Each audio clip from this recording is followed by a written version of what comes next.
ground will receive you at the end of this lap.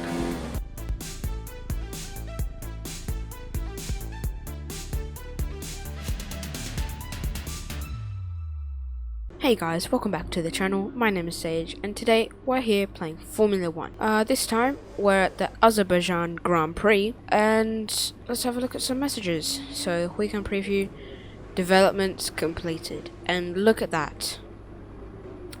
Brilliant. Let's see if anything else can go good for us. Yeah! It's not raining! Alright.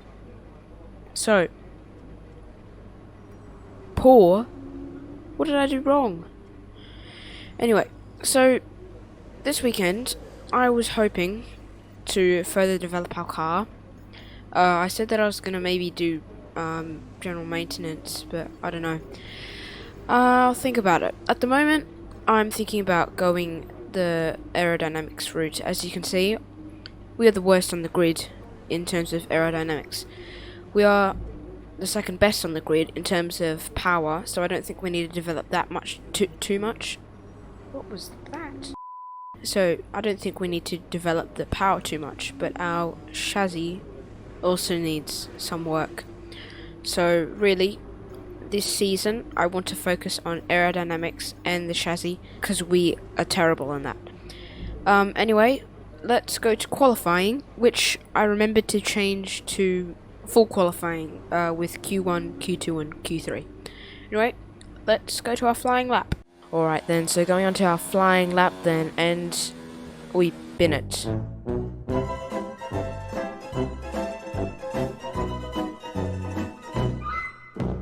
Anyway then, going on to our actual flying lap. As you can see, there's only 9 minutes left on the clock. Thankfully there isn't really anyone to block us up. But as we're going through the castle section, we ran a bit wide, so we probably lost a bit of time there. Nearing the end of the lap, we don't bin it in the wall, thankfully. But across the line, we remain in P20. Anyway, we stay out for a second run. We ghost through a car, but Kimi Räikkönen does not move at all. So we have to go down his inside and we smash it to the wall. Anyway then, moving on to our third and final flying lap. We go around the corner and You have a lot of wing damage. Yes, a lot of wing damage. Anyway, so we remain at the bottom of the grid, so pretty disappointing qualifying for us. Anyway, let's go to the race.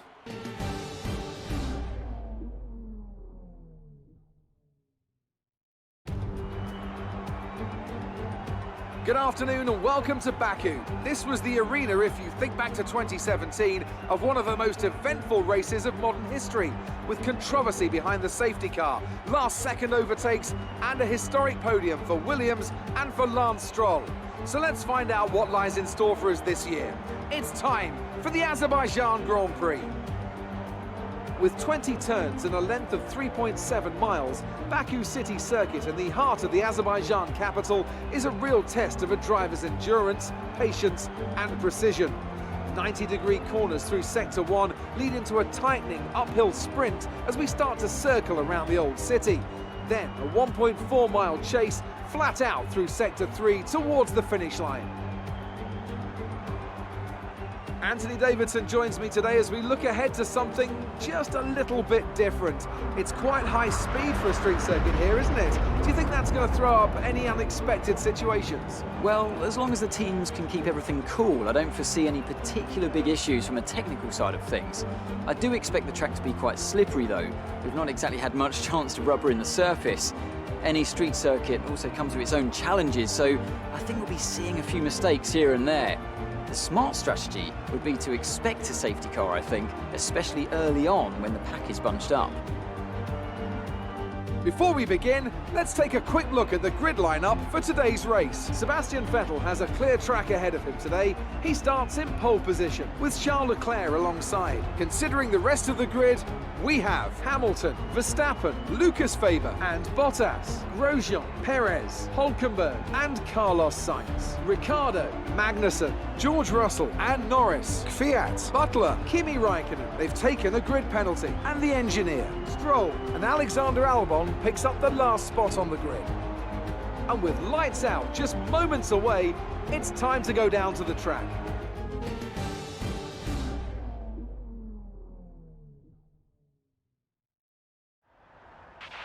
Okay, be wary of the cars ahead braking suddenly into one. We could ruin our race if we hit them. Good luck. Okay, so with the strategy today, we're going with a one-stop. We will have the fuel mix a little bit higher than the 26 laps, so hopefully we can turn things around for us.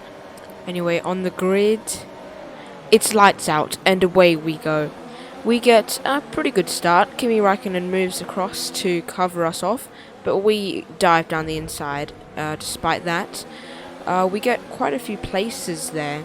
And going into turn 2 in a similar fashion, we dive down the inside of the Renault and we get more moves done. Anyway, on the straight now, I can feel Sergio Perez just nudging my rear right tyre there. Very odd. I was giving him plenty of space.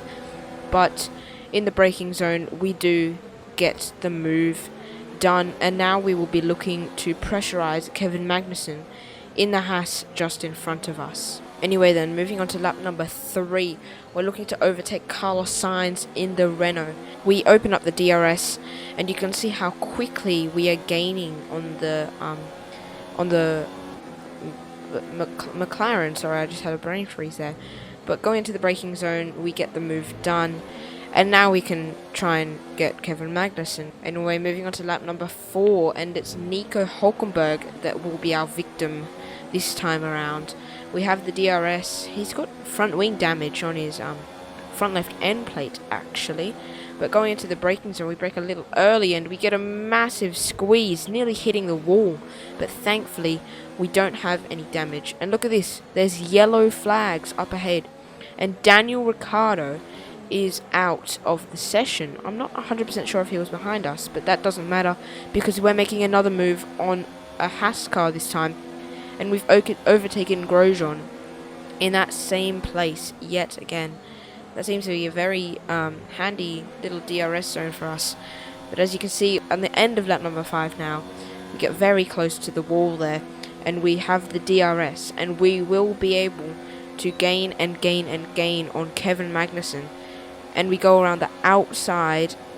And we are going to get the job done, going into the braking zone of turn 1. But our engine is overheating, as you can see there. But look at this. Halfway through lap 6 now, and we are right behind a Red Bull car. The Red Bull car of Max Verstappen, actually. But going into turn... Geez, that was very close. Wow. Let's have a replay of that. I actually completely missed my braking zone, and we had to cut the corner to avoid hitting Max Verstappen and having a collision with the wall. Let me know in the comments if you think that I should have given that place back, but the game didn't say anything about it, so I just let go. Anyway, on the main straight here, on the pit straight I should say, and we've got DRS, and we're making the move on Lucas Weber, and we absolutely breeze past him. It's like a boat compared to like a duck. Oh dear. I'm really feeling the tyre wear now, and look at that, Lucas Weber just went past us. But that doesn't matter that much, because on the end of lap number 8, we will have the DRS yet again, and we will be able to go soaring down his inside, and we get the move done before we even touch the brakes. Really impressive how well our engine is working today. But on the end of lap number 9, I guess it's time for us to take a taste of our own medicine, as Lucas Weber goes soaring past us. But then look, on the second DRS zone, we get the DRS, and we go soaring past him. So, big oof, but we miss our braking zone a little bit. Jeff thinks it's a good move, but we do go a little bit wide. Ooh, tyre wear's really hitting hard now, as you can see. Anyway then, as we come into the pits, we will be getting a new front wing.